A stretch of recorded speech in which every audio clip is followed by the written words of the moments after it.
ရှောက်သွားနေရင်နဲ့ဟိုးအမြင့်ကြီးမှရှိတဲ့စင်တစ်ခုပေါ်မှာ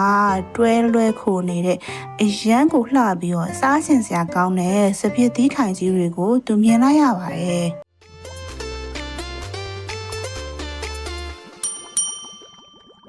သမီးတို့မင်္ဂလာပါ Little Bubbles ဘူပေါင်းလေးများ YouTube channel ရနေပြီးတော့ပြန်လည်ကြိုဆိုလိုက်ပါတယ်ဗီဒီယိုတွေမတင်တာကြာပြီမို့လို့ဒီနေ့ကတော့အစ်စ်ပုံမြင်တစ်ပုဒ်ဖြစ်တဲ့မြေခွင်းနဲ့စပစ်သီးဆိုတဲ့ပုံမြင်လေးတစ်ပုဒ်အကြောင်းကိုကလေးတို့ကိုပြောပြချင်ပါတယ်ပုံမြင်လေးစားလိုက်ကြမယ်နော်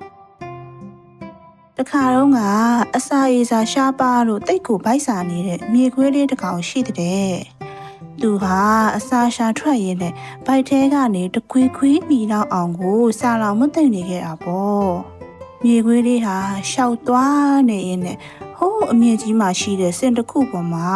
တွဲလွဲခိုနေတဲ့အရန်ကိုလှပြီးတော့စားဆင်စရာကောင်းတဲ့စပစ်သီးခိုင်ကြီးတွေကိုသူမြင်လိုက်ရပါတယ်အဲ့စပစ်သီးတွေကမှဲ့ဝဲနေပြီးတော့သူ့အတွက်တော့အရန်ကိုစားကျင်စရာဖြစ်နေခဲ့တာပေါ့မြေခွေးလေးဟာအဲ့စပစ်သီးတွေကိုရှားဖို့အတွက်သူတတ်နိုင်သမျှအစွမ်းကုန်လေထဲကိုခုန်ပြီးတော့လှမ်းဆွဲပါတော့တယ်